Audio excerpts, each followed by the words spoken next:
shoot for a couple? All right. Hey, everybody. Welcome to the Over Sharon show. And Sharon's going to shoot for a couple of what, I wonder? Anyway, you'll never know. I hit record, I guess, a little prematurely, but it's all right because this is the best darn show on the internet. We got one of the best darn guests that we could with another really great show on the internet. So we're excited about that. But before we get into that, I'm going to read the quote, which is from Rumi again. I think I might have quoted him last time or the time before. But anyway, I follow an account on Instagram and it's amazing. So that's why I'm using all these quotes. So you guys should check it out too. But anyway, it's I asked, why have I received only this? A voice replied, only this will lead you to that. Ooh. That's very interesting. Yes, I love it because a lot of times people despair about things and they're like, why did this have to happen? But then something good comes out of it. And it kind of encapsulates that really well. Dude, that's like really synced with like stuff that's been going on that I've been seeing, these days. All right, I'm pulling from the Thoth deck. Do it. Feared Aleister Crowley's deck. Just kidding. Holy smokes, dude. Three of Cups. Is this Three of Cups? Abundance? Yeah, I think so. Wow. That's amazing. What a synchronicity. Dude, total sync for me. Well, there's three of us. So cups represent, like emotions and that whole realm of love and anything, water related, I guess you could say. So like Cancer, so all that stuff, right? Mm-hmm. So, and then three is the Trinity. It's really the beginning of creation because like we were saying before we started recording, because I was talking about my sexist jokes. I'm such a misogynist, but you have the masculine and the feminine and you have a nice balance. And then out of that comes the next step. It's like Jesus, right? Or the fire, the creation. So yes, I would say there's three of us too. So that's an amazing synchronicity. Turn the card upside down, Sharon, because the way it's recording on the screen, yeah, now it matches, right? Look at that. That's what I like about the cards, because you could get meanings out of both sides of them. And in the traditional Rider-Waite, isn't it also like, isn't there three girls like raising cups or something and like dancing. Toasting and dancing? So it's like also community and tribe and like friendship and celebration. And like yeah. Think about a birth, like what happens around a birth. It's the same concept. A mother and father come together to give birth to the third. That's what I was going to say. I feel like that's kind of the whole concept and the end game in this is, create life. And that's what, like me and my future wife, we're not actually married yet. We're kind of doing it backwards. We had children first, but doesn't matter. It's it's the same thing. You're with her. Right. Like, we have three beautiful boys together. Right. And we're getting married March 17th. I proposed to her 2 weeks ago. Oh, congratulations. Yes. It's about damn time. No. Yeah, right. You're already married to her. You want to know something? It's so funny because my 10-year-old, he recorded the situation. He knew it was coming. And while I was doing it, my 6-year-old the whole time was saying, but you're already married. You're right. I know, he is absolutely right. And I didn't, to me, it was like, why get the government involved? But she wants my last name, and I'll give her that. Dude. So we'll do that. Listen, we're going to get into what this realm is. It's all what you make of it. And but I wanted to say that about the family thing. I feel like that's what we're doing here. I was all over the place for many years until I started my journey. Right, got sobered up off these hardcore drugs. Blah blah blah. Me and my wife. And we're here creating this beautiful life here. We're homeschooling our three boys. And when I think of the Trinity, that's what I think of, is our dynamic that we have here, father, mother, son. And then there's three children. We all named them. Their names begin with the letter G, 777. I've been like creating this little thing over here, and it's just beautiful. I like that card that you pulled. It was awesome. Yeah, it totally represents that, man. I love that message. It's such a great message for people to hear. Are you pulling a card too, B? Yeah. What deck is that? It's the angel deck. So it's got this gold. I'm trying to make, oh, look at that. Look at it shine, baby. My gold. That's cool. I like to grabble it in my hands. Are you pulling from the angel card because Owen was streaming about angels? Oh, wow. No, I didn't even think about that. What a synchronicity, though, but maybe. Oh, my God. I got the 4 of cups. What? 3, 4. There's your 7. Wow, Austin. dude. True. I like Holy that. Smokes. Let me do this. Let me, for the viewers at home, for our lovely oversharing. I like that. I'll change the view. Oh, sorry, my mouse is really. Yeah, it's a cool card. Definitely. Now I just got to pin myself. So the 4 of cups, man, it's great because it's like the next step. And right here really encapsulates what you're talking about. It's kind of like you manifested this card with what you're talking about, because it's what happens after you, this is establishing a foundation in there, right? So this is great also for marriage too, because 4 is a solid foundation. It's an even number. And you could see how the angel, the baby angel with no dick, there we go, Owen, see? The baby angel is taking this cup to the woman, and she's looking at the other 3. So it's like she kind of doesn't see what's right there, you know, like she's despairing maybe about something. But no, it's a great card though.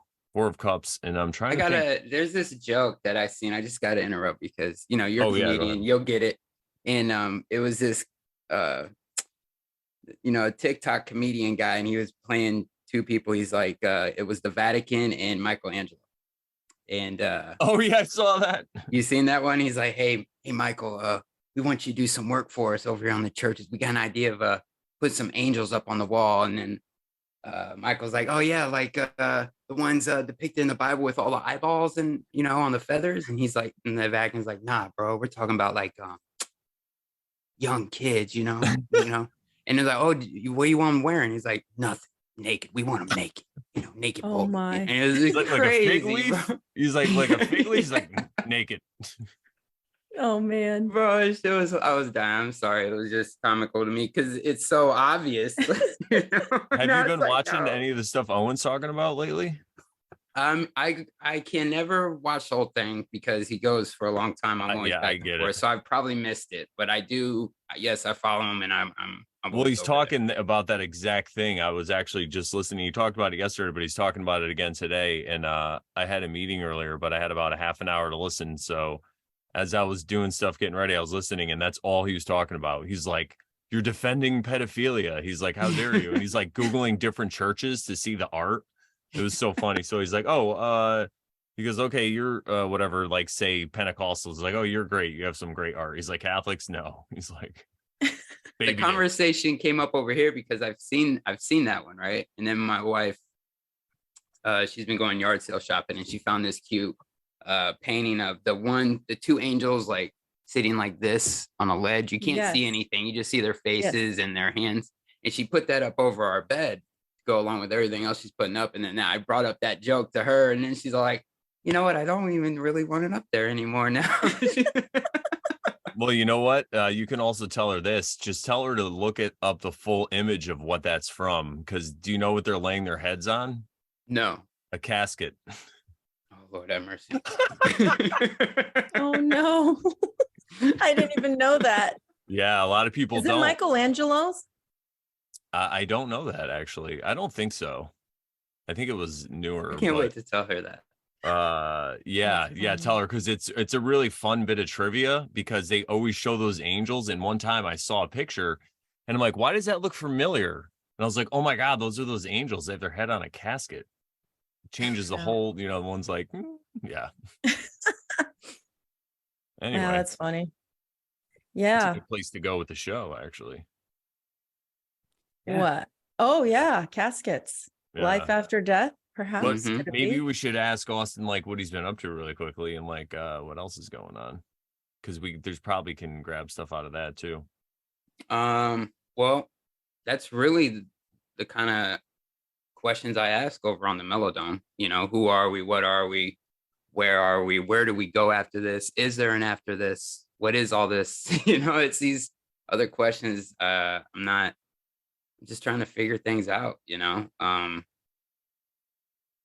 I it's remember you posting something like that. yeah, yeah, because we all have like lost loved ones, right? And my two parents, they're already gone. They medical establishment, blah blah blah, that kind of stuff. And my dad's birthday was December 12th, and I go for a walk, and I rolled something up. My dad, he was a pothead. That's what we did together.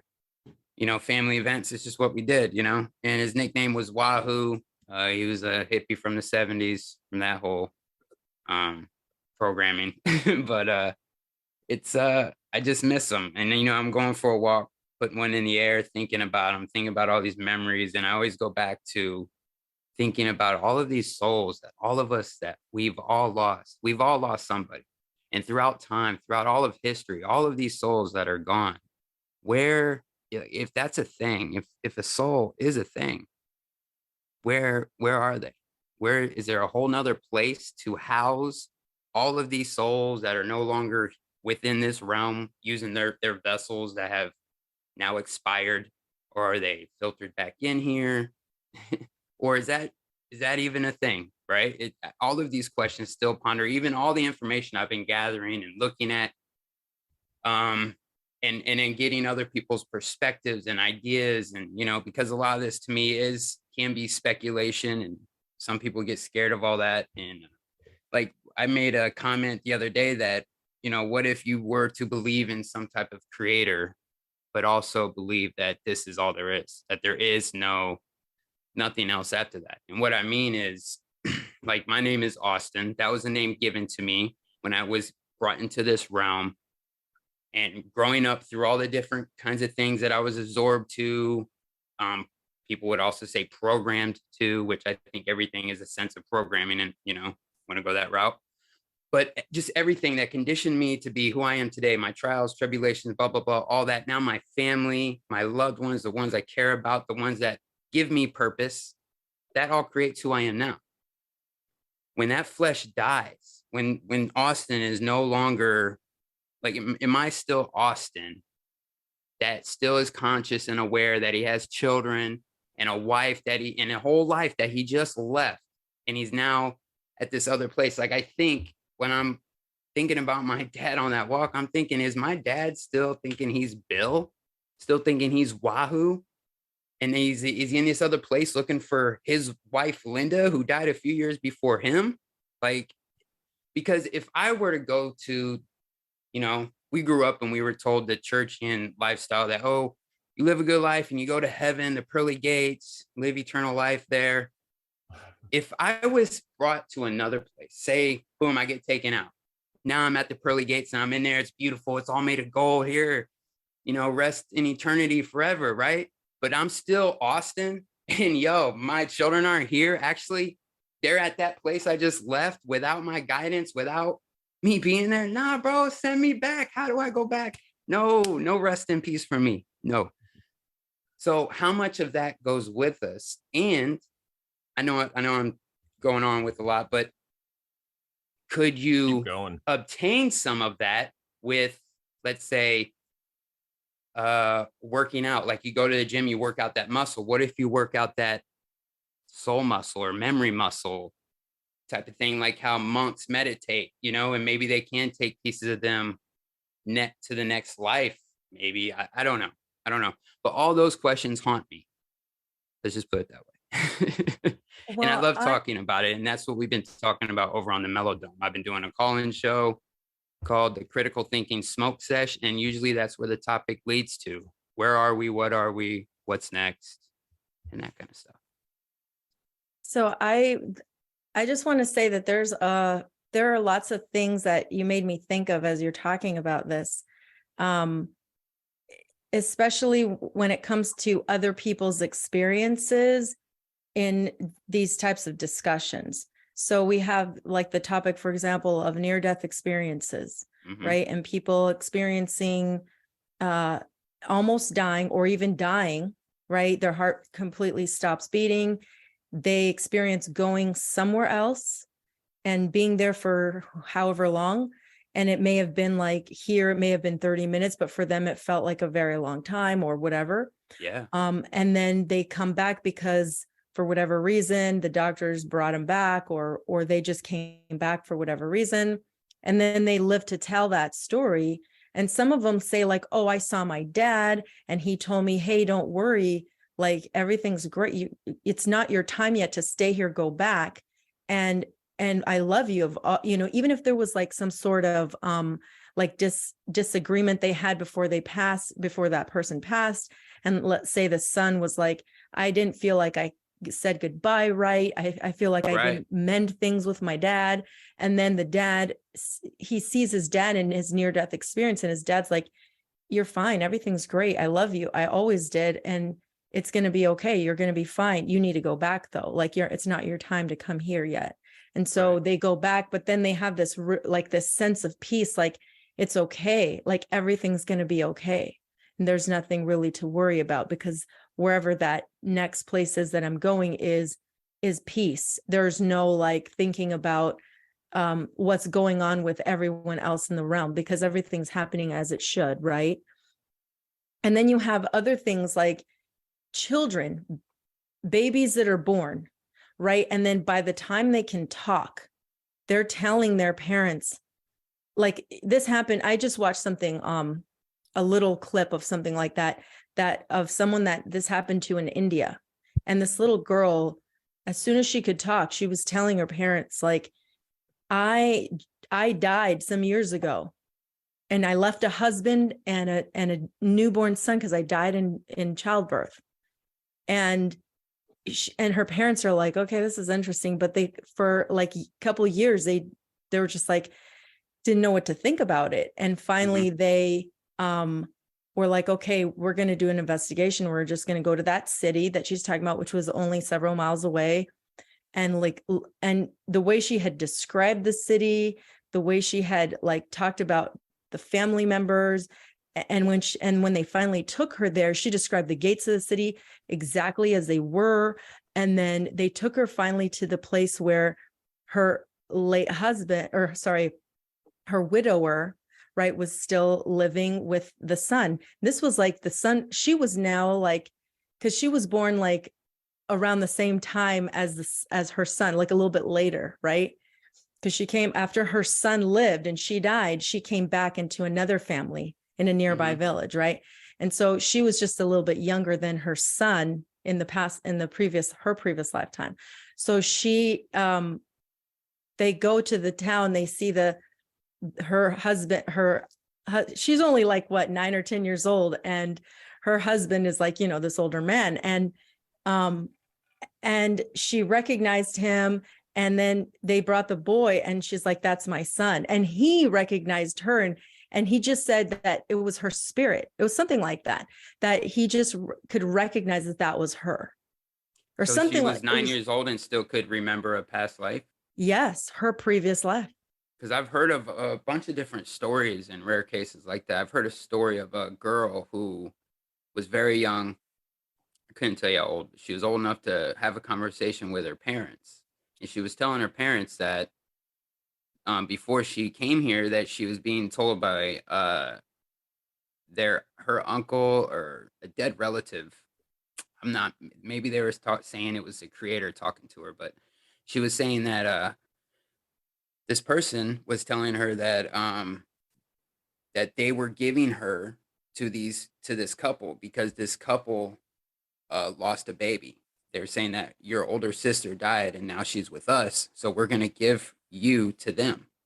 And she was explaining that to her parents, and they never told her that they had a third trimester miscarriage before they had her. Like, they already tried having a baby, lost the baby, and then their second child was telling them, like, oh, I was told that I was given to you because of my older sister. You guys lost her, and that she had to go back home. They needed her, so they gave me you, or they gave me to you, and that was, there's all kinds of crazy stories like that. Part of me, I mean, like, no one can tell us where memories come from in our brain, right? like they can say that, but no one, like we can't like pull out a memory out of our head and say, look, it's this, like there's no material thing. So, you know, that's why I think there's some kind of ether thing going on here. Like when you were talking about like that person seeing his father in the afterlife, right? Like what if that is you know, the trauma from that man, like you know, some type of DMT release or something, and that is just manifested by him. That was him manifesting, like that was his soul or his way of trying to come to terms within this etheric realm. It wasn't really his father talking to him, it was just him, you know, because if that's the case, then that means his father is still his father somewhere else. You know, that's just where I go with that. You know, like none of this, it's all fascinating, but none of it really has been satisfying to me, you know, and Yeah. that's why that's why I love having these kind of conversations, getting other people's perspectives, because there's so little that I know, you know, and we may never know, right? But it's something that obviously it's on all of our minds, you know? Well, on Yeah. mine anyway. Like if you were saying what you were saying about like a DMT release, and maybe that was his own explanation of what happens, and that, you know, so be it, right? Then it was. I'm not trying to take it right. away. I'm saying Oh that yeah, DMT is a absolutely. huge connection to the spirit realm. You know, Absolutely. like when we dream, a little bit gets released, and when we Yeah. die, it all is released. You know, Right. so there's a Right. huge connection there, like the Yeah. bridge to it. You know, For so I sure. wasn't saying that and trying to throw it away. It's Oh just, yeah, no, not at all. And you know? I concur with you, because if that is an explanation for it, right? Then then the father really doesn't exist in that same exact space at the same exact time. But Right. but then does it really matter, right? Right. Because right. even if his father lived multiple lifetimes, just that one instance of how he knew his father was how he had to see him, Right. to recognize him at that particular lifetime. Yeah. Otherwise he wouldn't have recognized him. So he had to see him in that form. Mm-hmm. So, but in the grand scheme of things, it really doesn't matter. If that his father also lived multiple lifetimes, he was in many lifetimes a different person. True. And could it be that we are some of those ancestors? Yeah, right? I was thinking that too. Yeah. I'm going to throw something different at you. What if, you know how they say time doesn't really exist? So what if all versions in consciousness of his father exist, but it just depends on where you're tuning your vibration to witness it? Yeah. Right. Sense. Yeah, because I do think that everything is frequency, energy, and vibration. And yeah, you know, when you break us down, I think that's what we are. We're nothing but light vibrating at a certain frequency to manifest matter. Yeah. And something you said earlier, Austin, about like ether around us, and like, where are our memories actually? Where really are they? I read the book by Eileen McCusick called Tuning the Human Biofield. And she basically breaks it down that like all those types of things, like emotions and feelings and thoughts and memories, they exist in our etheric body and our etheric field. And that's why with the tuning fork, you know, she can clear a lot of trauma from because just by passing it through your field, your body will recognize the resonance of the tuning fork, and then it'll begin to heal itself by matching that natural resonance, because it's like a sounding board. And it's like, oh, oops, I'm not vibrating at that right frequency. I need to be there. Oh, oops, there I am. Let's go. Let's get I've seen them get rid of cancerous cells by doing that. The Rife machine. Yes. I believe Raymond Rife. Yep. Not surprising. This is a comedy show, YouTube. We're not giving medical advice. You know, I was thinking about that. Everything is man, I want to go back to something you just said. Oh yeah, you were talking about we're passing on through our past relatives and things like that, right? Is that how you said it? Generations past, family lineage type thing, right? Like our souls will pass in through there. So I have a grandfather I never met. He died when he was like 30 something years old. I got a picture of him. I wish I had it on hand. I need to pull it out so I can have it prepared for this type of moment, because it's a picture from the 70s, and he's holding my mom when she's a baby. And we are identical. His hands holding the baby, and the way the hair on my hand grows, everything, we are identical. My lips, my smile, everything. And when we found it years ago, before my mom passed, she was just getting sick. Me and my sister, we were all going through the photos, and I found one and I showed it to my mom, and immediately she's like, "Oh yeah, it's you." And then she's like, "Wait a minute, that's my dad." And then, she like complete shock how, because her dad died very young. So it's hard for her to, I guess, remember him. Yeah. And when she's like, "Oh my God, you are my dad, like in the flesh, you look just like him." Right. Oh my gosh. And it's kind of crazy, because when you say that, I think that can happen, because I believe in generational curses, because I feel like I've broken many generational curses. Me and my wife Kaylee, on her family side, mine, like we've changed the whole dynamic in our family, Wow. history. And yeah, it's amazing. I was going to commend you for that, but I'm glad you brought it up, because that's so true. It is, man. It is. And it's crazy, because that's how I look at it. It could be that simple. Like for all I know, my youngest could have the soul of my mom, and it could just be Gideon now, for all we know. And it just getting passed down and down, because I see so many similarities. Like and now I'm picking up, when you get old and you're like, God, am I just like my father? Or man, you're picking up those things, whether it's a physical trait or some tick that you do, or maybe you've seen them do it throughout time. But whether it is, it's being passed down. So many things unconsciously, unknowingly being passed down to feeling. Us. Yeah. Even just a feeling of their soul. Yeah. And that's what I was getting on that walk when I was by myself. I'm looking at the sky, I'm thinking of things. And I swear, I could have called me crazy, but I felt my dad, and it's like, it's beautiful, man. I just love it that, and I feel like I'm resonating at a certain frequency to be able to appreciate these things and notice them. A few years ago, when I was completely wrapped up in the streets and all that drug use and all that stuff, like I never would have found that. It would have went right past, right? Right place, right time. Yeah. We all have to just be receptive and ready for whatever. And your vibration too, like you were saying, is different now. Yeah. Yeah.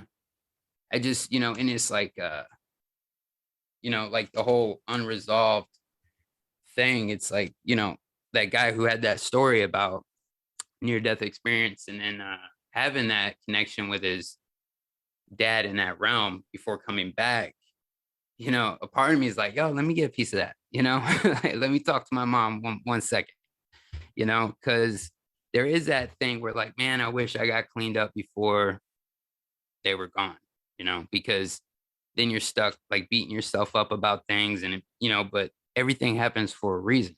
And and like my mom, she didn't say Jesus was her Lord and Savior. She didn't believe any of that stuff, right? So depending who you talk to, they'll tell you a totally different thing where my mom would be at, right? Right. No one really knows. And I would like to have this. That's why I like having this conversation with you guys. No one's going to get triggered over it. It can be very triggering. Yeah. I think people when I see people conversating and arguing about whether Jesus Christ is a real figure or not, I think both sides have completely lost the point and missed the message. Yes. That you're totally out of sync and out of touch of what any of those messages even meant. I don't care about who wrote it or all these things. If it resonates with you, if it hits you, take it with you. Yeah. Brandon and I talk about that all the time. It's the two opposing views are usually the extremes, and you got to find some happy medium.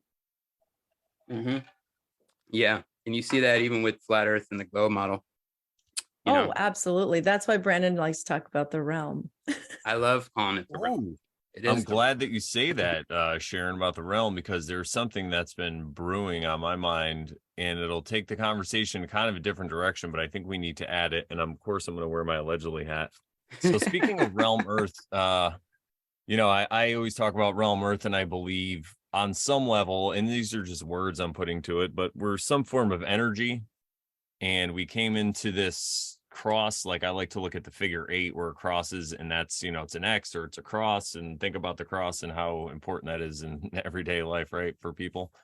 But I think what it represents is when the energy goes through some kind of period, we'll call it life, right, where it feels like it's having a physical experience, right? So from that point of view, I think there's a lot of people that have this blind spot, and I was definitely one of them, where for whatever reason, we talk about blind spots where sometimes when you suffer some kind of trauma, there's something that you're doing that you just don't see that's wrong, or that you have this viewpoint, or you just can't, like think about a born again Christian, they can't think about what Lucifer could mean or whatever, like, or an esoteric concept of like, right.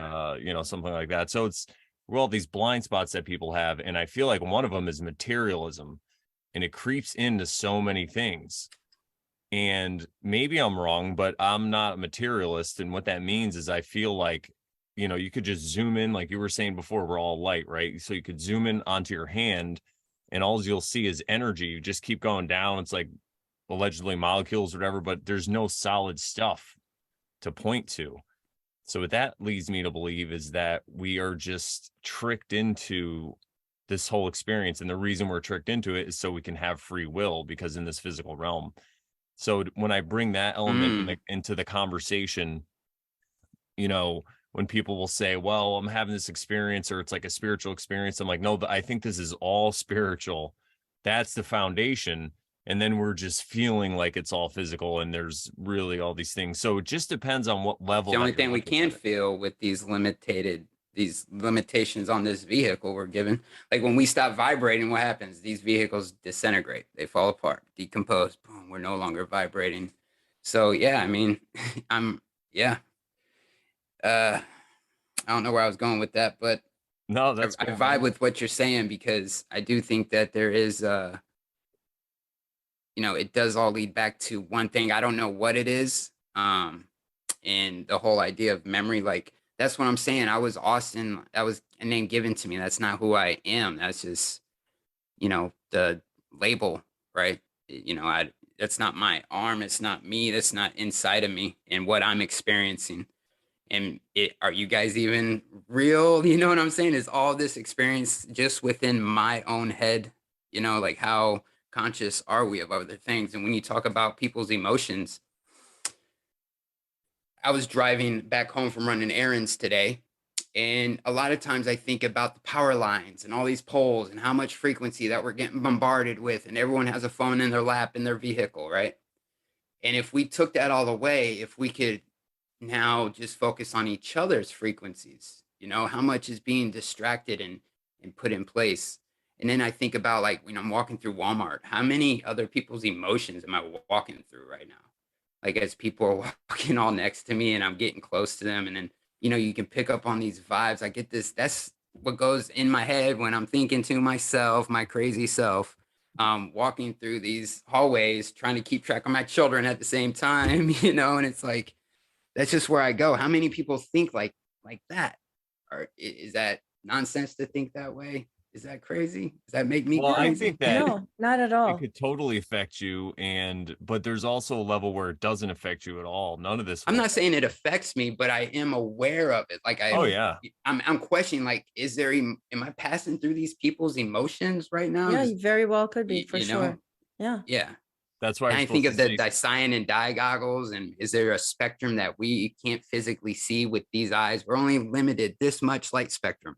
Absolutely. Is there a spectrum we're able to see these things and be aware of them? Put on some goggles, right? Some they live goggles, and get a better perspective of things without using words. You don't even need to communicate that way. If you're able to see, the whole idea of talking, using our mouths to speak would be different. It would be a totally different life. Yeah. Those who know don't talk. Yeah. Those who talk don't know. That's what's been said. We should probably talk about the law of one stuff, because I think this would fit going great here. What do you think, Sharon? That's what I was thinking of going. Yeah, I knew it. Yeah. Go ahead. So You start. I'll just briefly say that oh, well, why don't we say that the law of one is something that Brandon and I've been looking into for several months, and it just resonated with us. You know, whether you think it is valid and true, or it came from like a true source or whatever, it does to me, and probably to Brandon, it doesn't matter if it came from that or not. Like, does the message make sense? You know, does it resonate with you? Does it help you reframe the way you think about this realm, and help you make sense of it in a better way? Yeah, and I just want to also add really quickly, when we were talking about the source and if it could be valid and all that stuff, we're really looking at it as an allegorical idea. So we're not looking at it as a literal thing. You know, like people look at the Bible, some people look at a literal sense, some people don't. So we're not looking at it in a literal sense as everything they're saying is like totally true. We just use it as allegory, and that's why we're saying that the question, you know, if there's a questionable source, it doesn't really matter to us, because we're looking at the allegory of what it is, you know. But anyway, proceed, Sharon. Yeah, and what's funny is right before we started recording, we were kind of going into this discussion. We decided to save it for this podcast. But something that it made me think of was because we were saying something about, you know, the message versus the messenger. And it's funny because I just went to over the weekend, Cody and I went to this church. We went to a Black church because we want to hear the music, and we wanted to, you know, have that experience. We both love that, you know, like gospel music and stuff like that. So yeah, we had a good time. But it's funny because the preacher actually talked about the message and the messenger, and basically the short of the long was like, don't shoot the messenger just because you don't like the message, you know. It's like, but anyway, I just thought that was funny. But anyway, that's great, because why don't people usually like the message? Because it's true and they don't want to hear it. I mean, you know, there are charlatans and stuff, but we're just saying in this case, yeah. But anyway, go ahead. Yeah. But it reminds me of, I guess that was for a different topic, because we were talking about another person who has a good channel, Jason Brashears of the RKX YouTube channel. And he has some very interesting discussions and topics that they're very, you know, they're polemic because of him, the messenger, you know, but, and maybe he talks because about of no fear and no despair, which is very interesting. Yeah. So anyway, that was kind of derailing, but as for the law of one, what we think it helps us do is just reframe like what this realm could potentially be. Can't hear you, Austin. Did you mute yourself? All right, my baby's knocking on the door. Sorry. Oh, okay. Sorry, I thought you were talking to me. But what the law of one talks about, how this realm that we're in is essentially just one piece of a bigger picture. And the one piece is that we're in a 3D reality, which is the only time in our eons and eons of lifetimes that we live, the only time we get to experience free will and a veil of forgetfulness, which allows us to experience things, learn something, experience something else, learn from it, and ideally grow from it, right? You know, there's a lot of other pieces to it, because, you know, you start off as 1D, 2D, etc. You could believe that or not. But what makes sense to me is that, like, yes, in this 3D realm, we experience a lot of things, right? And we do get to make choices based on those either decisions that we've made or things that have happened to us that we may think are not related to our karma, but potentially they could be. So anyway, it's just for us, at least for me, it is a helpful way to frame the way this realm works. So I'll leave it to Brandon to maybe say something. Thank you, Sharon. I love that. And I'd like to say that they're talking about consciousness basically when they say 1D, 2D, 3D. They're just talking about different levels of consciousness, and they call them densities instead of dimensions. So it's like 1D would be stones and rocks and solid objects. 2D would be plants and animals. And then 3D would be like our current iteration of consciousness where we have the, and if you look at it, a stone doesn't have free will, animal doesn't really have free will, but a person does. And when I talk about free will, what I really mean is just the choice to feel how you're going to feel about when something happens. You have the choice when something happens to you. Well, there's morals, but you have the choice. Like, so, if something bad happens to you. Like Fortune Germain says, we can experience this realm with joy or suffering, or what does he say? We're here to learn lessons. We can learn them through joy or suffering. Right. Yeah. And what it means is like, so you could go outside and your car blows up and you could say, oh, what the fuck? Why me? Or you could say, cool, now I get to have a new car, or, wow, what's going to happen now? I'm glad I wasn't in it when it blew up. Yeah. It's the gratitude. Right. And I really feel like that's the free will. That's the most important. That's really where it starts. Absolutely. And that's, I think, what we're here to learn. And if you think about it, that's probably one of the hardest lessons a person can learn. I know, because working on it myself, in my situations and stuff in life, and just trying to battle things and overcome stuff. And then when I started to become grateful for these challenges that I saw, that's the time when it really, started to change things. It's crazy. No, I resonate with that. I absolutely resonate with that, man. You start questioning, I feel like I'm advancing in consciousness as well as I don't know, it's just so weird to explain sometimes. This whole idea of the law of one, it's fascinating to me, because with animal life, the whole idea of animals, that life eats life, right? But then when it comes to humans, all of a sudden there's veganism and all these other things. So free will is absolutely a thing once it comes to us, and that resonated. The playlist you guys sent me on the law of one, I only watched that first video, but they went over the 2D, 3D, 4D, and I was absolutely resonating with that right there. I vibe with that because that's how I look at it, and we do have free will within these bodies. My question is, what's after this? So what's the next? We're 4D, right? Or no, we're the 3D. So what's 4D? Well, the whole thing that they're talking about, and they're trying to illustrate, is that we're consciousness, and we're going to keep experiencing this realm until our consciousness rises. Right. Evolves, so there's different people on different levels, or you could say different souls or spirits or whatever on different levels, and they're just going to keep coming back, and they eventually rise. So right now there's people who are a little more spiritually elevated, and they're seeing a lot of these things that are going on, right? And they're pointing, because it's all on a spectrum, right? Yeah. It's all on different spectrums. So, but even at 3D, there are people who are vibing low on the 3D. Yeah. And maybe being, allegedly degenerate or whatever. And then there's people who are vibing higher, and so it's all on a spectrum. And it's all levels of consciousness. So it's really about like your worldview at the end of the day, right? It depends. I think that's how you can kind of elevate your consciousness, is to just open it up more. And, but what they explain also is there's two paths up. There's a light and a dark, a positive and a negative, right? And it's much harder to ascend polarizing to the negative degree, to the negative end. Because you still can.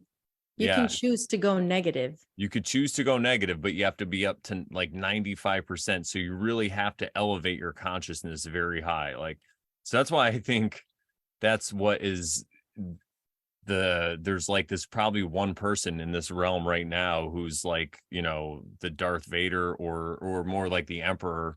Maybe he has one apprentice, and then because of his consciousness, everything else people just kind of played out, like Bill Gates, like a puppet, you know what I mean? They're just, anyway. Yeah, dude. So I think that it is like the Force. Yeah, it's totally like the is. force. But It the good is. news is to polarize positive, you only have to polarize 50% or more, and then you go up to the next level. And so I feel like after you die, though, I still feel like there's a non-physical part. Like it's like the 8 I was talking about, the figure 8, when you're going through the X, that's the physical part, and then you cycle back around and you're just in a different, Like the ghost force. yeah, like you're in that realm, right? So Like when Luke Skywalker came back after he died, Ghost in the Ghost yeah, yeah. Force. No, that's just called garbage cinema. Yeah. No, no, I'm just kidding. No, that's true. But but the I feel like after we die, though, it's going to be similar to like after a video game kind of thing. And I'm not a simulation theory guy, but I think what that level of consciousness or that density or whatever the heck it is, I hate to use those words because I'm not trying to conflate it with the law of one, but I think that part of awareness, we're going to be like, wake up and we're going to be like, oh, these people that are experiencing the physical, they're like in a game right now. And I think that's kind of how we're going to look at it. And we're going to realize that there's not really a separation between us like we do in this physical. So that's what I would say to somebody who says that they're going to miss people, because I feel like when you get out of the physical, there is no missing. It's not that Well, you're that's cold. why, Well, right? not that That's you're why I cold-hearted, say, but you well, just know that they're always there. But go ahead. no, that's I agree with that because I don't think they'll be missing because like I'm not going as Austin, you know, like Austin stays right here. It's on the next level. I'm not so people thinking that they'll still be themselves, like Egyptians, they all died and wanted all their riches to go with them, and they thought they were going to go with all of their riches, right? We're not Materialism. even going with our memories. We're not even going with who we are. Like Yep. this isn't who we are. It's Because of the veil of forgetfulness. yes. Yeah. Right? Yeah. Right. Every time we come back to 3D. Now there is you said, where do we go next? So the next and 4D, right? So 4D is the what they call the green ray, because the heart chakra is green and it's about love. And so 4D is all about and Brandon can try to help me remember this because it's been several months since I looked at the material, but it's about showing there's there's two paths, right? So at 3D, if you polarized positive, then you go on the path of selflessness, like you are in service to others. And if you go on the negative path, you are in service to self. So and I can't remember, I don't think 4D is 4D still incarnation, Brandon? I can't remember. No, I don't think it's anymore. a physical incarnation anymore. I believe it's not, but I think what I like to add to this is we're just a cycle of energy. So we're still in the same realm when we're at the fourth density. We're just at a different frequency, at a different density. So that's why physical beings can't see us. But I feel that's where the stories of angels come from, because maybe at sometimes they can see you, maybe they can make themselves visible. But I feel like it's mostly on the spiritual level where you're getting help from the universe, people would say, and things are going your way, but it's because you are polarizing to the positive. So therefore you're calling them. They have no free will choice. They have to come help you because they're all about service to others, right? Whereas the demons, you call them, the people who are going to the negative route, they get this help from people, the beings in the fourth density, because they want to make it all about themselves. So they use them to get their, whatever. To stay negative, to stay negative in the negative polarization. Yeah, exactly. So because if they are surrounded by love and light, if you show love and light to a negatively polarized being, it jumps them out of their negative polarity. Yeah, so they just go away. They have to. They have to go away. Yeah. So when people talk about demon possession and all that stuff, you don't have to fight it like they show you in the movies, like the Exorcist, and you fight it and all that stuff. You just show it love and light, and it just is like, I'm out. Yeah, because it can't handle that polarity. I mean, I think if you're on the correct polarization or the correct frequency, it just that won't even happen away automatically. You know what I mean? Like, right, yeah. can't even get near you. It's just maybe people who are maybe in this lifetime, they chose to experience that feeling of what it was like.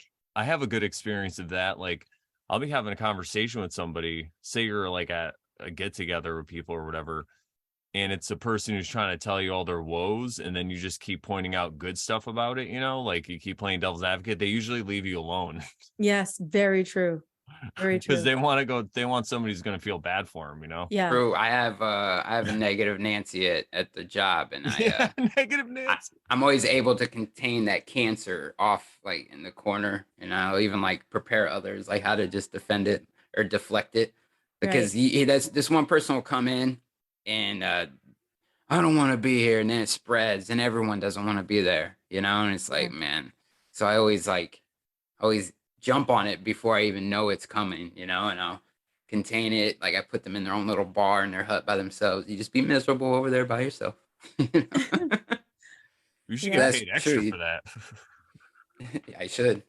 I do get paid extra for it. Good. Boss. Good.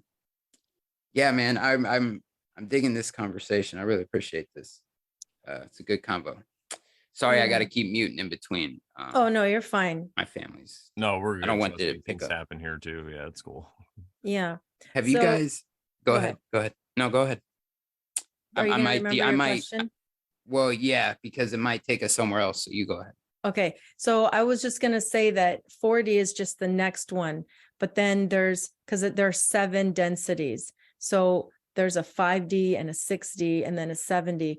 So the 5 and the 6 are when we've graduated from 4D, which I think allegedly Jesus was a 4D being or something like that when he came back.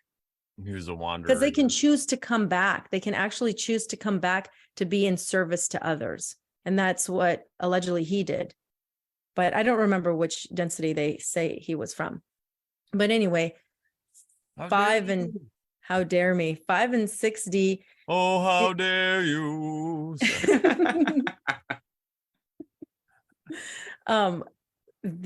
In 5 and 6D, we're spirit, like we're light beings, basically.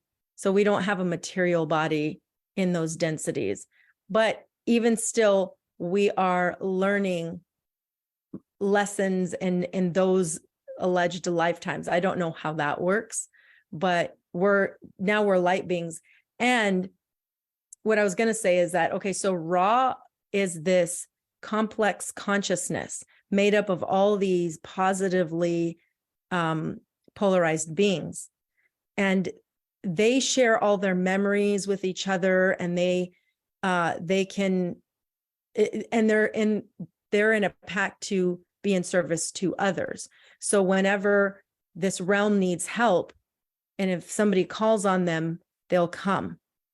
And this particular one called itself Ra, like the sun god. There's a story behind that, but we won't go into detail. But I think that's how you have these beings, that these, sometimes people call them their spirit guides and things like that.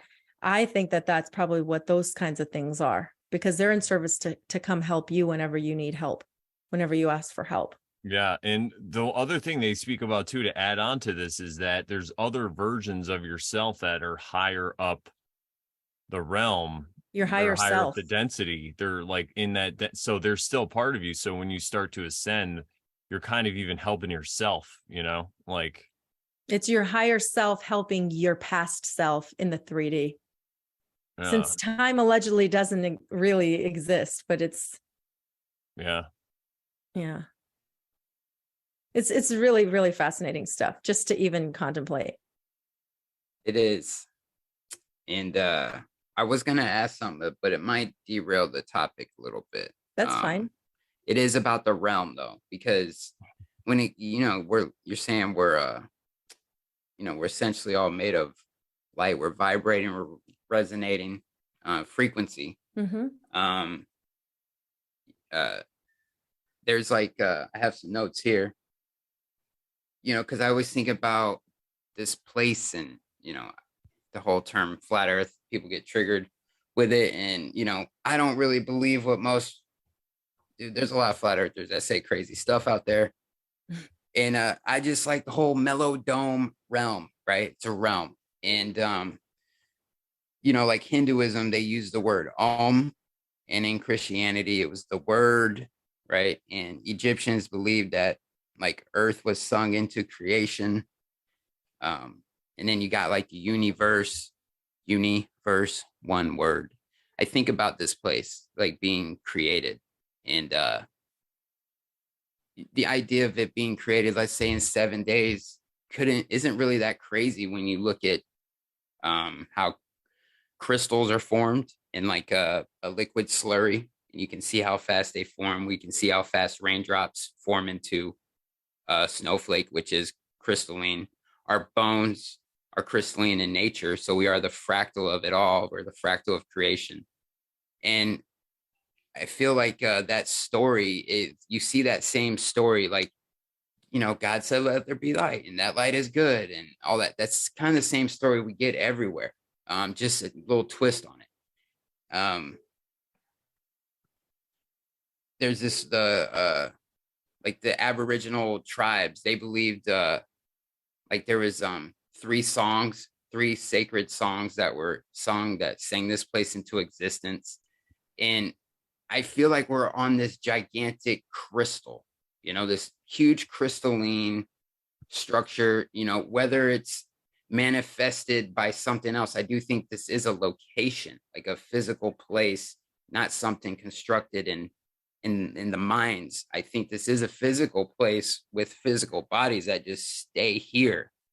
And maybe we ascend to another realm, but that idea, I do believe there is some kind of crystalline structure here going on.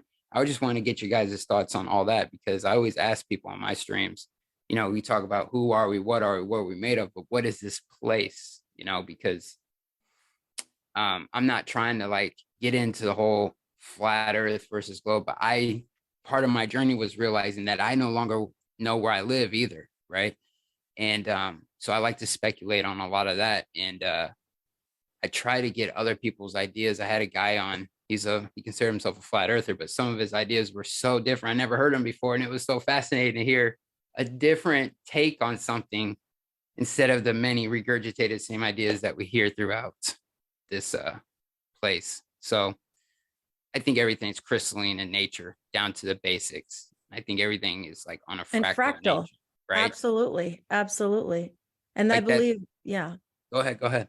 I was just going to say the law of one talks about that as well. It's like even every density is fractal, like it has its own, like I said, it's on a spectrum, but it goes deeper and deeper, and each one has its own little whatever, right, microcosm or whatever. But yeah. You talking about this creation stuff, and like it reminds me of some stuff I've heard, and it resonates with me. I don't know if it would resonate with other people, but I've heard that that, for example, like you hear energy doesn't go anywhere. It just gets recycled, right? Yes. So then how would there be a creation? Because if something's created, then how do you create energy? Like, right, where did it come from? I think it was always just there. Here. Right. And like, I've heard of this concept of like, we are the creator, but we are also the created. Yeah. So that we are just constantly this energy that keeps learning and growing and learning from each other and experiencing all these things. It's like that concept that Brandon and I used to talk about before, but this like concept of like God, like we are in the mind of God, like, and yeah, you know what I'm saying? We're living in the mind of God, yeah, type of thing. So I have those kinds of thoughts when you're there's this story where like I don't know if you guys ever heard of it, but there's twins in their mother's womb, right? And the twin is like talking to their brother, and it's like, hey, I think talking about the creator in this place, right? It's like a representation of it, like, oh, mom is real, mom's everywhere, mom's all around us, Yeah. And the brother's like, what? You're crazy, dude. Mom, where's mom? I don't see mom. Yeah. Yeah, mom's right here. Like, we're within mom. Mom is all around us, you know, Right. and soon we're going to be able to meet mom and see mom, you know, and oh no, you're crazy. You're crazy. And then you get birthed out and it's a totally other world. Is that, you know, could that be 2D to 3D? Like we're going into 3D and then 4D would be death out into whatever next canal we come out of. And it's like, oh yeah, God's all around you. God's everywhere. But like, well, I've never seen God before. Like, Right. what are you talking about, bro? God ain't real. Oh yeah, Jesus is all around you. I've never seen him, you know? And it's like, I don't know, you know, whatever name you want to call it, I think it is here, you know, energy, source, God, yeah, Jesus, you know. I think everyone, it all tells the same story, you know? Yeah. It is kind of a blend of it all. But I was thinking that, like, oh yeah, mom's real. It's just very fascinating. Have you? Go ahead, Brandon. I was going to say, it's funny that you talked about some of the belief systems that sang this experience or universe, whatever, into existence, because that's how it was done in the Silmarillion. You were going to say that, Brandon? By J.R.R. Tolkien. Yeah, that's the creation story there. And if you think about it, what is sound? Sound is vibration. It's energy. Yep. You know, so I think it's kind of an allegory to let us know that we're just energy. You know, and the physical isn't what we think it is, but it's fine if we do, because that's what we're here to learn. You know, that's why it's like yelling at flowers to bloom, right? You know, we're not trying to wake people up and stuff. We're just having a nice, fun conversation. Because speaking of learning something, I learned something pretty fascinating recently. I've been looking into was this fluid that is in the middle of our mind, like by the pineal gland, and it goes down our spine and then it ascends back up again. And in Greek, they call this fluid Christos. Yes.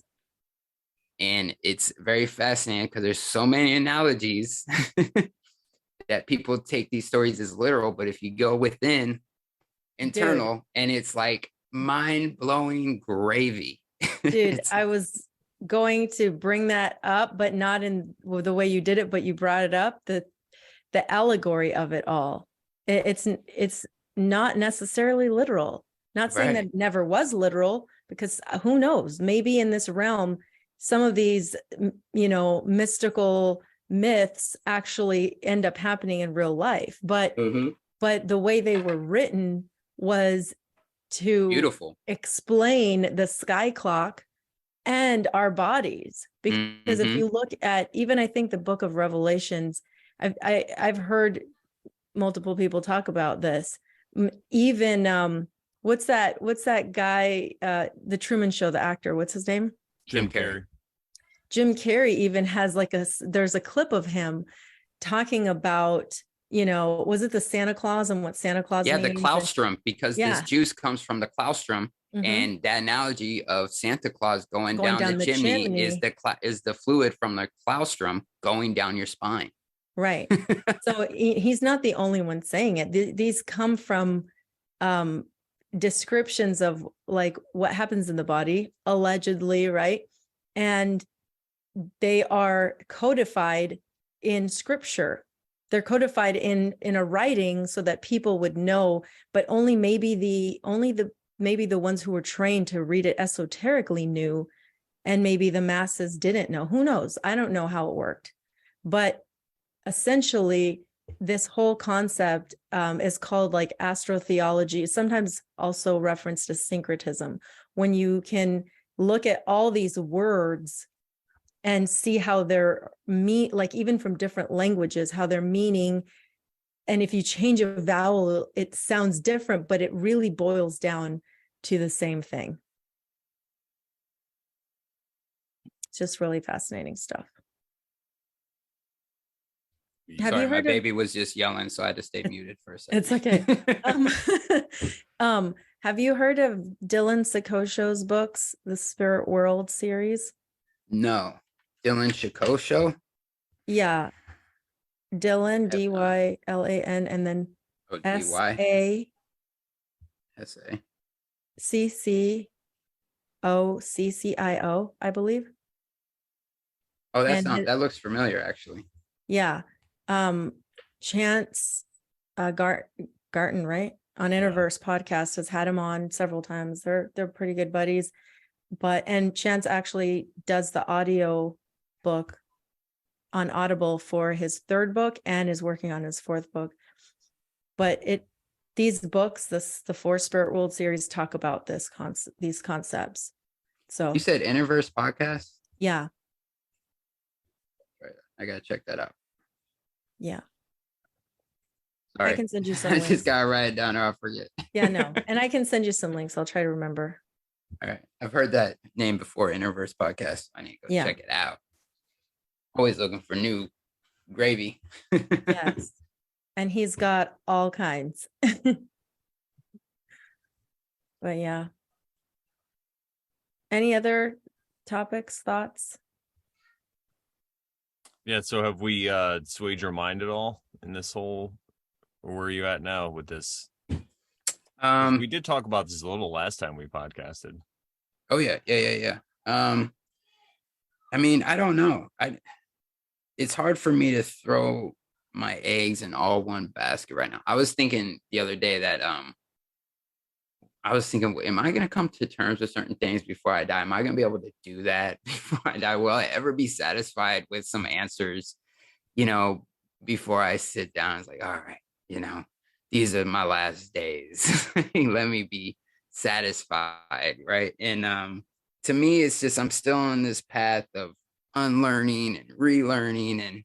And like when I was a child and you're being told about Jesus, and when I was getting into scriptures, my parents weren't into it. They laughed at me for it, right? They're like, oh yeah, all that's controlled stuff, that's what they told me.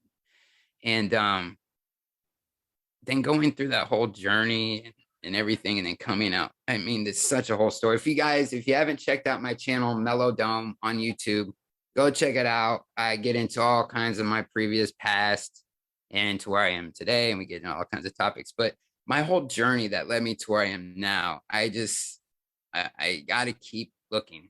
I got to keep looking at stuff. I want to keep diving into it. I don't know much about it. Like I said, I want to hit that playlist. And if there's any other information you guys have on that, send that to me. Send me all that Law of One stuff you got. And I feel like am I mixing it up with like Hindu, the Hindu idea of the afterlife? I just don't want to mix it all up. Like where does the Law of One originate from? Oh, so the Law of One is channeled work that these people channeled allegedly in the 80s, the 1980s. So it's a little newer, and they channeled. So it's just from that Ra. Yeah. Okay. This is just one time. Well, it happened over several months, years. Yeah. And they wrote a book about it all. My thing is, my main idea, what I keep coming to a conclusion is that no matter what happens after this, the idea is to live your best life right now, right? Because a few years ago, I was living a hell that I created for myself.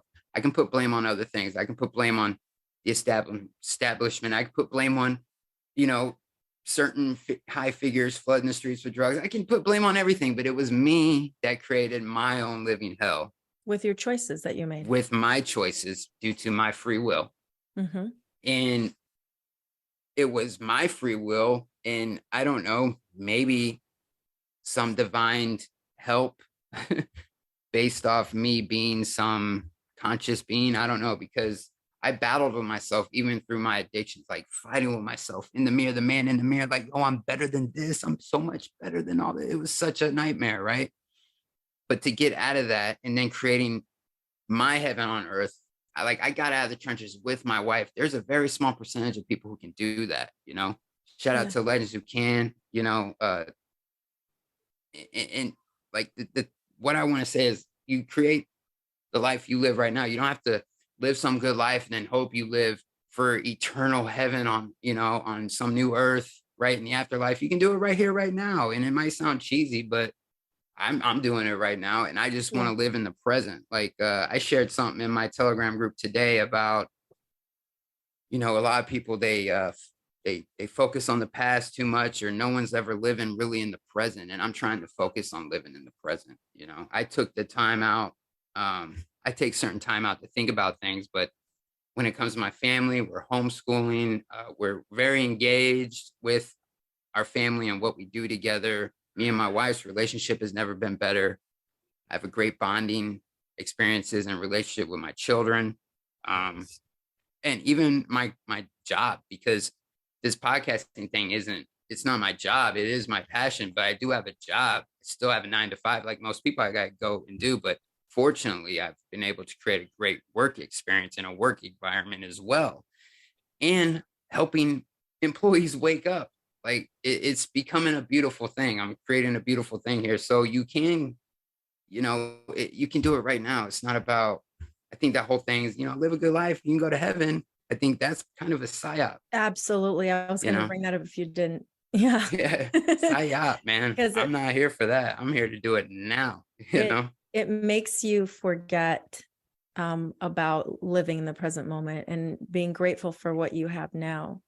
Mm-hmm. But something else you said reminded me of this concept too, of like, you're going through these moments of like finding different perspectives and gathering them all into your mind to like decide what makes sense to you. I went through a lot of that, and I'm still going through it in some ways, but I feel like I kind of grasp, I have a better picture.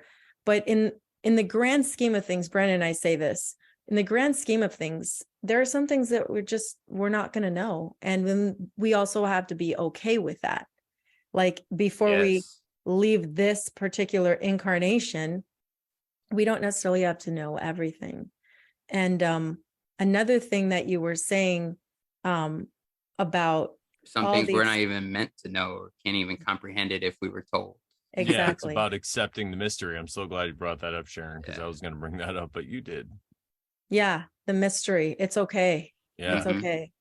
And then something else you said, and I don't know if you've heard this concept before, but of like, and it could be true, it could not be not true, but it helps reframe things for me. So potentially, what if could it be that before you entered this incarnation, you made some soul contracts with some other people that are currently in your life or have been in your life from the beginning all the way to the end, and they were there to say, look, I'm going to be this person for you.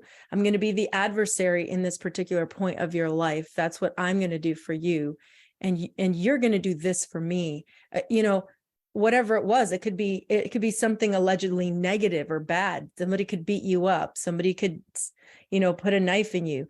But like it's something that you can say, well, look, if I reframe it in the sense of like, I made agreements that this was going to happen, then you can have compassion, right? You don't have to look at that person like, oh, he's evil or he's this or he's that. Because in the grand scheme of things, if we believe, right? If we believe that we're all part of the creator, right? Because if, like Brennan says, if God created all things and he created them perfect, then we're all perfect, right? So how can you agree? How can you disagree with that, right? So basically they're your soul brother or your soul sister or whatever, right? You can't look at them in such a hateful way. You can't hate them because you both agreed that this was going to happen in this lifetime for you to learn and grow from it. Mm-hmm. Right. So all things that happen to you, whether they be, looked at as negative or bad or, things that happened to you in your childhood that you couldn't have like run away from or whatever. Yeah. All those things were meant to happen because you already agreed upon that. Right. Could it be, Yeah, very well could be. I think everything happens for a reason. Absolutely. I do too. You can't have the light without the dark either. Exactly. I got a wise friend, Thunder Chicken. He told me, I'm going to butcher it, but he told me it's like a plant, like a tree, you got roots that dig and that grow deep into the ground. They've never seen light. They've never seen the light of day. right? And you can't have a really nice big tree without nice deep roots. So you can't have light without dark. You can't have the light without the darkness, right? So. Nice. Yeah. Really good analogy. Yeah, I feel like the way he said it was way more grand, eloquent. Yes, beautiful the way he said it's kind of like the whole idea behind the law one, because they talk about the negative and the positive splitting up and then coming back together. Mm-hmm. So it's that same kind of idea. It's not about dark or light. It's just about back to the singularity, to the balance source. Yeah, because what Brandon didn't. It's all duality here. Yeah. Yes. Yeah, because what Brandon didn't mention is that even those beings that choose the negative path all the way on up, they could be fifth dimension beings, or sorry, density beings, sixth density beings, but by seventh density, everything always polarizes back to the positive. It always goes back positive, and then it starts all over again, back to 1D. It's like a battery. Maybe the Matrix is real. Like a freaking battery. This place is a battery too. This definitely works like a battery. You got the salt water. The salt blocks the land. Got the positive, negative, sun and the moon. It's all one big battery. Yeah, people's behavior, the way it could be harvested. Mm-hmm. Allegedly. Straight Matrix. It's nuts. Yeah, because if people are traumatized and they're willing to live like slaves, even debt slaves, whatever it is, you could control them because of that. It's so insane. I wonder if that's why a lot of people think we're in some kind of simulation. Yeah, like a slave simulation or something, because the way they're out, the way that they look on the world, especially as far as the behavior of most people, because they do exhibit a lot of people do exhibit slave behavior in our culture. Yeah. Did we talk about simulation last time, Brandon? We might. I don't want to repeat myself, but I feel like I'm about to. Go. Adam, who cares? So when you're on the Over Sharon show. All right, cool. So when it comes to simulation theory, like the idea, so when I think of simulation, of course, people are just using that term, right? It's probably the worst term to use for the idea, but I get it, right? But with simulation, it's allegory, just like everything else. Right. Like so here, if we were to create a world, like a video game or some place, people usually make it some fantastical place. It's either like is equal to this one or some fantastical place, right? So if we're going to apply that to this being created and it's some like simulation that's within the real world, right? Then if you apply that same concept, then maybe the real world isn't as good as this simulation, because when people here in this realm create a simulation, they're always creating a simulation that is fantastical and better and more grand. And so if we were to apply that, maybe it's wrong thinking that way, but then we apply it to that concept, and maybe the real world that's outside the simulation is a shithole, Yeah, like the Matrix. Yeah. No, I think that, and that's funny. That's something funny to bring up with simulation theory people too. You could be like, what's your worldview looking like right now? Real though, that's why I forgot who said that one day, but it resonated with me because we are co-creators. Everyone's creating all these worlds. You got these fantastical worlds. You got all these video games being created. If we apply that, logically, I would think that maybe the real world isn't as good as this simulated world. That's why I don't buy into the whole idea of simulation, because a lot of people do take it to that extent that it's like some board game here for us. I think that kind of takes away the responsibility, and that's kind of like saying, to me, that's the same as us saying like, oh, you can say 30 Hail Marys, go to church every Sunday, and say I repent and I'm good. Now I can go to the club next week and do all this terrible things to people and do whatever I want because I'm a Christian and I did 30 Hail Marys and all that Once saved, stuff. always saved. Yeah, right. I can do whatever I want, Yeah, it reminds me of the allegory. We talk about this all the time about a bunch of men in a dark room feeling an elephant. If you're a pervert and you think about sex all the time, if you grab the trunk, you're going to think you grab the dick. And if you, if you're somebody who's not like that and you're just, you might grab the dick and think it's the trunk. You know what I mean? So I think that's what's going on here with the simulation theory. It's where's your head at? That's really very true. Very, very, very good point. Pervert, where's your head at when you're describing the realm, right? What's that? I said, where's your head at when you're describing the realm? Yeah, we're at one level, people are describing the same exact thing, and then I think ballers people just let the description be made for them instead of making it themselves. That's all it is. We see that a lot, though. They parrot what someone else says about the realm. Yeah, I did another stream. I don't know if you guys caught it. I did a stream titled "Life After Death" with Bob Nodell from Glowbusters and my friend Walt from Iron Realm Media. And we talked about the Skynet. Have you guys heard of the Skynet? I think I've seen some of that, but I think I watched part of that or most of it. Yeah, go ahead though. Talk about it. And they were talking about how the Skynet, there's supposedly some footage. Some people have caught like footage of this like grid pattern in the sky.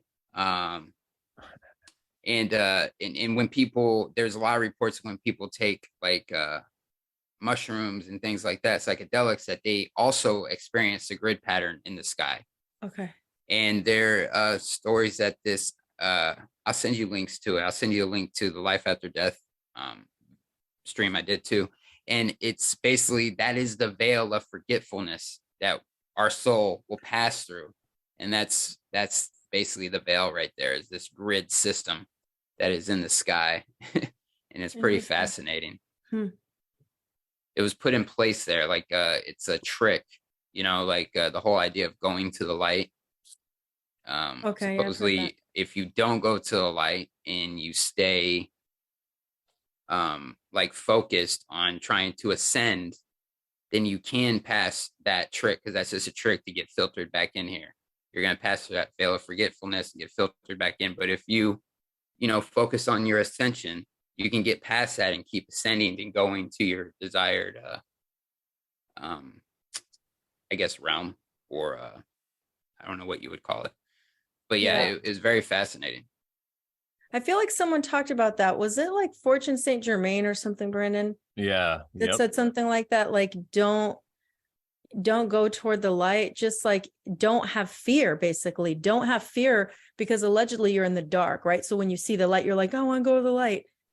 So don't fear where you're at, and then you can go wherever you want. That's Saint Germain is pure gravy. Maybe that's the trick of getting to the next level of consciousness, is to get to the point where after you live an entire life and die, you have no fear and you're able to not go toward the light. Because think about, the most comforting thing would be the light. And if you're afraid or you're scared or whatever it is, you're going to head toward it. Well, what if your whole life, or even the lifetimes before, are just an exercise for you to not have fear in that moment? So then you could choose to whatever, turn around or whatever the heck it is. Or he also said you could call for like Buddha or Christ or whoever it is, and that person will appear. But it could just be another physical or another manifestation of a different density, like coming to help you and pull you through and show you the right way. And there's something like that in Hindu text too. They say when you die, you have to like exit through your head, but that could also be all metaphor, like similar concept. But anyway, go ahead. What are you going to say? Me? Oh yeah, I thought you were going to say something. I forgot. How dare you? Yeah, so that would be crazy if that's all it was. Not that's all it was, but still, you can't fear death, and then you can't have any fear after death, and you're just like, all right, now what? And then because think about all the stuff that causes your fears, your insecurities, because of all the stuff that happened to you, the trauma, what we were talking about earlier with the whole generational trauma, you know? So Right. maybe that is the trick to ascending to the next level. Yeah, you gotta let go of all that. Could be. Yeah. And see, letting go is like when you're materialistic, you don't want to let go, right? Yeah. So, you know, there's the materialism topic again. Yeah, maybe it's all about overcoming materialism. Yeah. Could it True. be? I think we're all in the same room feeling the elephant. I have the tail though, you fucking pervert. Sorry. That's funny. No, that's true, man, because it's the attachment of this realm and everything that happens here within it. You know, you just got to let go of that, you know, because you are about to head on to the next one, right? Yeah. Yeah, or maybe you come back if you have And that's it. Yeah. And but I think it's where, faster again, than where we think. I think it's really fast. Like outside of this experience, it's probably like 30 seconds. We just experience it as like 100 years, you know? Kind of like when we're dreaming, Yeah. right? Yeah. Yeah. Yeah, that DMT release again. Yeah, exactly. That's that's I just lost my train of thought. I know, me too. I was gonna say something. Oh man. Well, we could use this experience to do a commercial. And I'd like to thank everybody, because if you run this on your channel, I'd like to thank everyone that's watching from the Mellow Dome.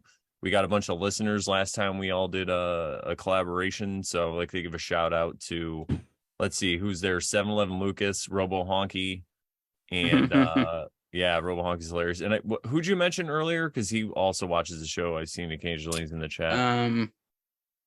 You gave a shout out to somebody earlier. Oh Lord, I already forgot. No, it's someone I work with. I'll remember. Bob, Walt, anyone in the Mellow ship. Yeah, I would love to share this on my channel if you guys don't mind. Oh yes, yeah, James from Grounded Extracts, James and Naja, they are crushing. Yeah, we got to get them on the show soon. Mike LaBrash, Chris Vick, all kinds of people, bunch of legendary people. Awesome. James has had another episode on Crow Drop. Oh yes, I remember. I heard that. I haven't heard the episode yet, but it was really good. Oh, send it to me, Sharon. Yeah, I'll send you a link. Yeah, that's cool. So I remembered something I was gonna say about, because I think Brandon was talking about coming back, like every time we come, like if we have to learn lessons or whatever, then we haven't gotten to the point where we go to the next, density, we come back, right? But there was this other concept that in the law of one called harvest, that when a majority of the people in the realm are polarized positive, then there's that's called a harvest. And so they get harvested to the next density. And then there are still going to be people. So, and then the ones that are polarized 95% negative or more, they also polarize, they also get harvested. But the ones in the center that didn't polarize enough positive or enough negative, they'll have to continue on to keep going into 3D. And I think that lines up with a lot of the stuff that Jason from Archaics talks about with these Phoenix cycles and stuff, because if you look into it deep, a lot of the things he says about how like whole populations have disappeared and then reappeared and like all, in the record and stuff. Right. Doesn't that line up with the law of one? I feel like it does. Phoenix cycles. What's that? What's the Phoenix cycles? The Phoenix events or the Phoenix it's every phenomenon? 138 years there's some kind of something happens. It could just be localized. Sometimes it's like a small area or a couple towns, and sometimes it's been like realm wide, like the flood or whatever. But it also explains different things he's been talking about. What else was I going to say about that? But yeah, I mean, who knows, right? There's I do think there's the rapture. Yeah, think about like the rapture, right? That might just be one way to explain it. Maybe it just the harvest, right? Yeah, maybe it happens more than once and people just get sucked up to the next level. I mean, who knows, right? I mean, that could explain, they always say the good ones go, good ones die young. Yeah. Yeah. Exactly. Yeah, it's the same type of thing. And if you think about a civilization like Sodom and Gomorrah, for example, that's just too far gone. Maybe that's why the reset comes in and puts all the people back at square one, and then takes out some people like Saul, but his wife, you can see I mean, a lot of past, like you can see Saul. There's a lot of evidence of past catastrophes throughout this realm. You can see that. I mean, Grand Canyon, what was that? That's not done by just water. Like not if you ask me, I think that looks like some plasma event, How dare Right. you? Right. Yeah. So there's something. I do think Yeah. that there's all kinds of things that have happened out here. So I definitely resonate with that. Yeah, totally. And I think the key is, I should have said Lot from Sodom and Gomorrah. Like, he was saved, but his wife had attachments. So she looked back. It's the same kind of thing. You know what I mean? Like, she couldn't let go. Materialism. Yeah, dude. Yeah. So she got sucked back in. And then, Lot got to go to the next level or whatever. And these are all allegory too. I mean, could it be that they're both allegory and they manifest in real life? Yeah. I couldn't see why not. Just asking questions here, everybody. Exactly. Good stuff. How you doing over there, Austin? Awesome, Good. Austin. I'm good. I'm enjoying this. I was just gonna say something, but damn, I lost it, dude. I do want to mention that if you guys don't mind, I'll plug my website, mellowdome.live. Guys, best way to support the show, you can get a Mellow Dome t-shirt, like what Morpheus got right here. My wife runs the merch store here at the house. I like to say that because a lot of people use like third-party companies and stuff like that. And I think it's says something that we actually, run the merch store here at the house. She gets the shirts and all that stuff and prints and presses and ships them all from here. So that is the best way if you do want to support. So, and also the Oversharing show, you guys are awesome. I really enjoy these conversations. I think the last one was just me and Brandon though. Right. Yep. And you guys are awesome. You guys definitely need way more subs than what you have right now. This isn't right. Oh, okay. Don't worry. We're a niche crowd. Yeah. When you drop this, yeah. Oh yeah, for sure. It's the best crowd though. We're slowly blowing up. It's like a slow explosion. It's a slow explosion. I don't know. That didn't make sense. Well, when this drops, I need the link. When are you planning on dropping this? Thursday. Are we live? Yeah, in a couple days. Right? We're live, man. No, I'm just kidding. Yeah. A couple days. All right. Yeah. Cool. Yeah, Thursday night. Yeah. Right. So you could pop. Yeah, I'm counting money when you guys are on. I'm always it's either you or Mike later on when I get home. But yeah, I'm always listening in the office counting money. Nice. Listening to you guys Thursday nights. Sweet. Because that's right in the time while I'm in the office. Oh, that's perfect. Running all the machines in there, and I'm to myself. I close the door so no one can hear anybody in case you guys offend a normie or something. It happens. I don't have headphones in there. I just got the phone on the table. Nice. Oh, that's awesome. We're diplomatic, as much as we can be. Yeah, we might say something though. We might slip up, but synchronicity abound. Yeah, shout out to our chat too. Every Thursday night we drop these around 8:33 p.m. Eastern Standard Time, and we're usually hanging out in the chat. So big shout out to the chat. I might have missed the beginning of this because I have a gig this Thursday, but I'm gonna probably leave early, so I'll still be on my phone a little bit. But yeah, thank you guys for hanging out. I love it. Oh, dude, it's 4:20 right now. Nice. Hey, nice. I got a little bit of this joint left. Put it in the air. I don't think I have any down here. How'd I do? We got a new intro coming out soon for the Awake and Bake. We got we're doing a bunch of different things. I like this call-in show I've been doing. I really enjoy that because I really like getting other people's perspectives. I like these kind of basically the same conversations that we have is what I've been having on the Critical Thinking Smoke Sesh. They've been really fun. I show a few things to kind of like set the tone, and then I drop the link for people to come on, and it sparks some really good conversations, and sweet. That's what I like. Yeah. I like doing that. This kind of stuff is stimulating for me. Absolutely. I look forward to these kind of things. Like I was looking forward to this conversation with you guys. I was even listening to some Crow this morning, like trying to like get in the mood, like, oh yeah, let me stimulate the mind a little bit before I get in this conversation with these guys, Oh, that's awesome. I was looking forward to it too, and it's been good. Yeah. Oh, what was I was just gonna say something. Now I forgot because you were funny. That was hilarious. Oh, ew. Oh yeah. Have you done the breaking the chains recently? I have not, but I was thinking of doing one, and I don't. The reason I haven't done one is because I've done 7, and I was only doing them when someone reached out and wanted to have that conversation, because it's like asking someone, hey, you want to come on and talk about your drug use, your past drug use? Like, you don't, everyone will say no, right? Um, but I haven't had anybody like, I've had some people reaching out, of course, but instead of highlighting someone again, I might just share my story because I haven't shared it in a while. And then after I share it, I'll drop the link if anyone wants to come on. Because I do think that is important. And it's basically how all this started. I was getting clean. I came across certain truths. Yeah, I'm wanting to tell the world about it. And like, look what me and my wife have done, and try to share that story, get that feel good out there. Try to inspire people, So I've done 7 breaking the chains. One of them, the last one I did was honestly the best one. We had Mark Rizzo on, a good friend of ours. Met him at Flattoberfest, and he's doing great. He was down the road of some hardcore drugs and then Suboxone. Through some help, he was able to get clean. This will be 4 years for me and my wife. January, beginning of January, it'll be 4 years. So That's awesome.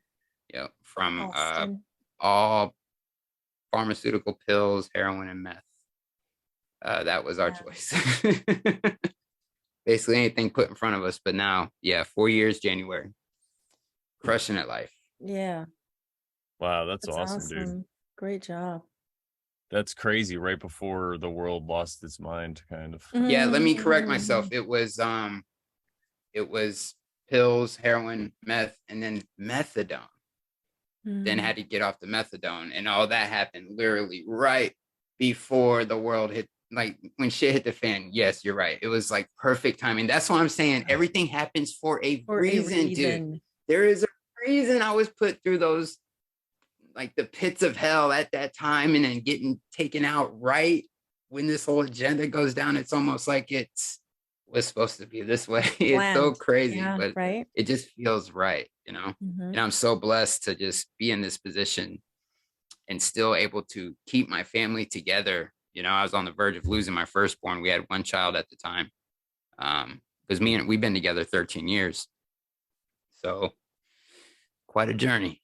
And, we need that. And we also need to show that dynamic, the family dynamic, because there's so many families getting torn apart. I know she's never really on screen, but I bring her up a lot. I highlight what we do with the children. We homeschool the children. We've created our own curriculum. We're only like 2.5 years in homeschooling.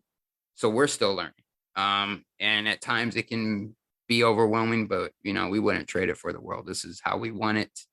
This is how I think the world used to be.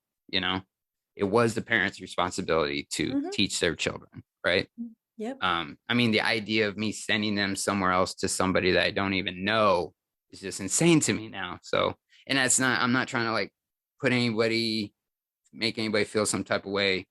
I know everyone has to work. I'm fortunate enough to where my wife can stay home and do all this. So that's what I'm saying. I'm just very grateful, and I'm in a position where I can share my story. I want to do it. I'll run my mouth. I'll keep talking until someone tells me to shut up, No, I think it's great. It brings us back to the original quote that I said in the beginning about like, why this? Well, we got to do this to be there, that to do that, Oh, yes. Yes. Yeah, it's great. And I like to tell you that I would love to do that show with you sometime. So when you're doing it again, let me know, or if you want to schedule one. Bro, okay. You can do it for sure. I'm writing it down. Yeah. Because I would love that. It gets real. It gets real on there sometimes. Like if anybody, the audience listening now, if guys have never caught the series of Breaking the Chains, it does get real sometimes. I've cried. I've had guests cry.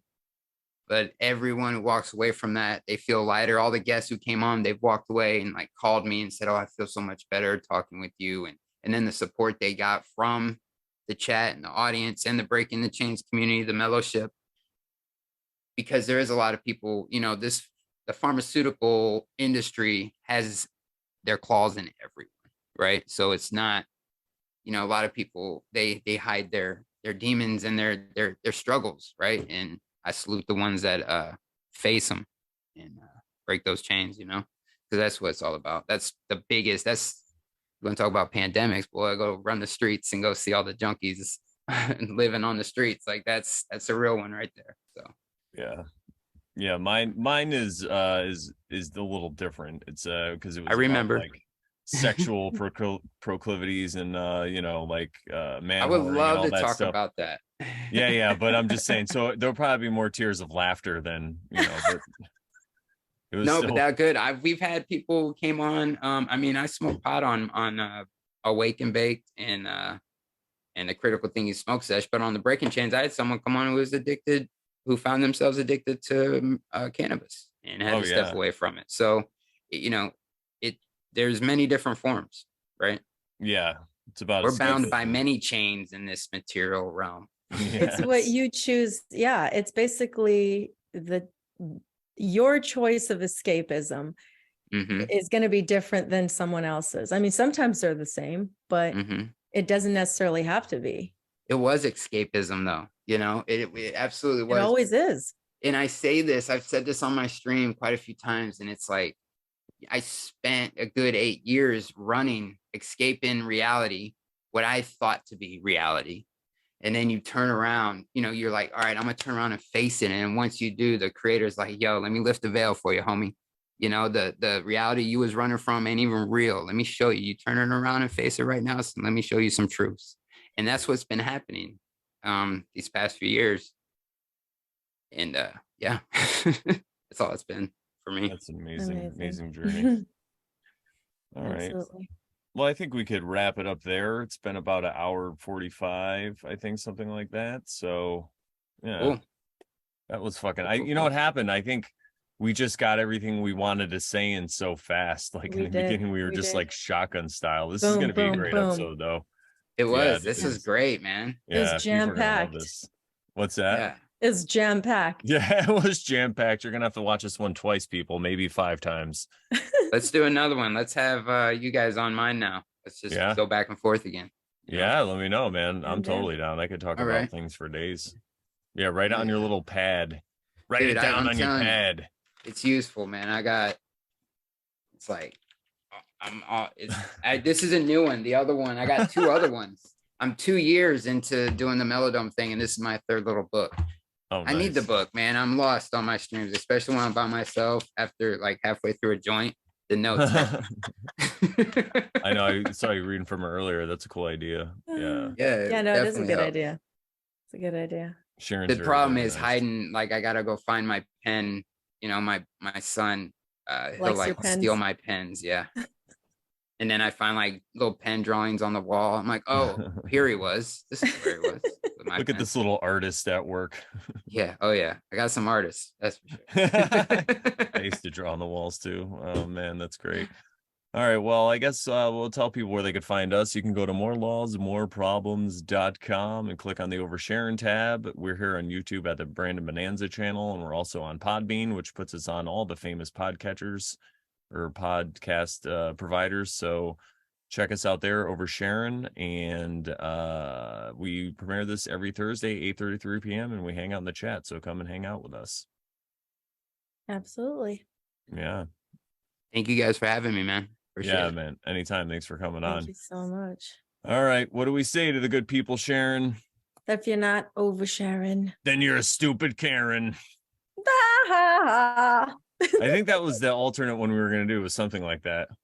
I know. I wish I remember what it was. We didn't write it down. I tried to write it down. Yes, that's a good one. If you're not over Sharon, then you're a stupid Karen. So don't do that and watch the show. All right, guys. We'll see you next time. Later. Wait.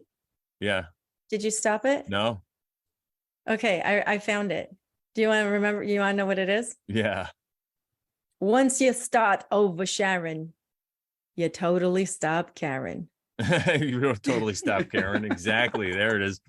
Once you start over Sharon, You totally stop caring. That's right. Or maybe you should say the first part because you always say oversharing. Yeah. Okay. So what do we Once say to you the good start people? oversharing. What do we say to the good people, Sharon? Once you start oversharing. Then you totally stop caring. That's right. All right. All right, guys. We'll see you next week.